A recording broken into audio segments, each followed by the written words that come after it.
Most likely not today, but most likely tomorrow or the day after, the Minister of Defense of Russian Federation will confirm complete control over the territory, and most likely during the next few hours, maybe one day, the Russians will raise their flag in this territory, and we will color the territory completely under complete Russian control.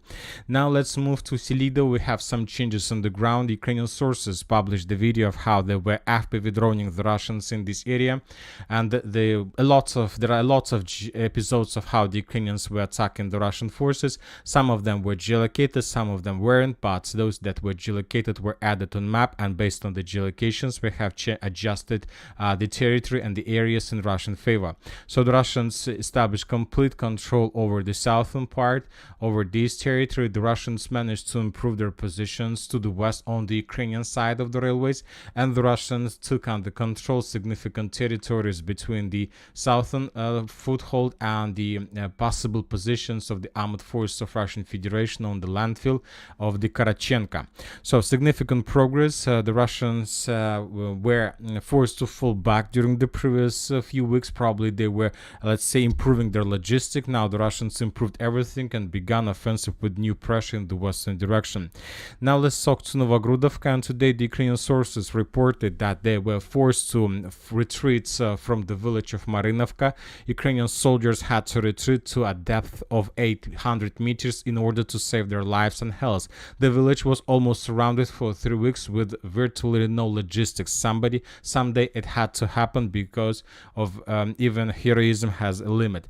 So the story of this village is very rich. First we had this territory as a contested area, then we had this territory as complete Russian control, then we returned back Ukrainian positions, and now we have report that Ukrainians retreat from the village completely. Most likely today or maybe during the next few hours the Russians will raise the flag, or Minister of Defense of Russian Federation will confirm complete control over the territory. And if the Russians are able to do this, of course, this will open the gates for the Russians to move further in the southern direction. And if the Russians don't have control over the coal mine and the Terikon of Karachenka, then they will have opportunities to establish control over it, over this territory.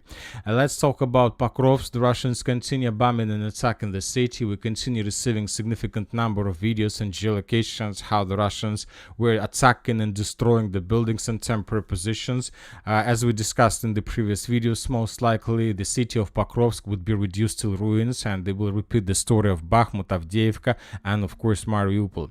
Now let's move further. In New York, we have additional progress on the ground. We not like additional progress, we have additional small changes of the contested area to the area under complete Russian control. We have a number of FPV drone attacks on the Russian positions from the armed forces of Ukraine. Some of the attacks took place here, and based on the video we have adjusted the map in Russian favor. Now let's move further, and now we are going to the Kursk direction, where the very heavy clashes continue. According to information we have, during the previous 24 hours the Russians managed to improve their position significantly. Some pro-Russian sources reports additional progress and shows additional changes on the ground. So summarizing everything, the Russians established complete control over the village of Darina, and currently the line of combat contact goes along Snagas, the river of Snagas, including the village of Tolsty Lug. So everything that located in between this territory and this red line is already under complete Russian control.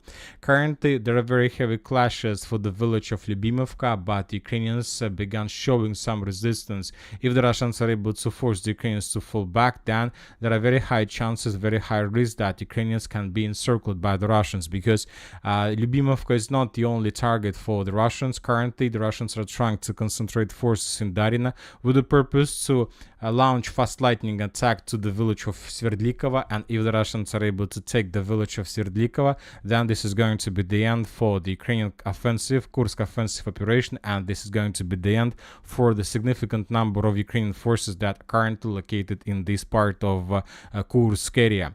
As for Sudzha itself, there are no clashes, at least no details, no updates that confirm this. The only thing we have is that the Russians continue hunting and destroying Ukrainian vehicles, abandoned vehicles, vehicles that Ukrainians were trying to hide. So anyway, the situation here is also not so easy.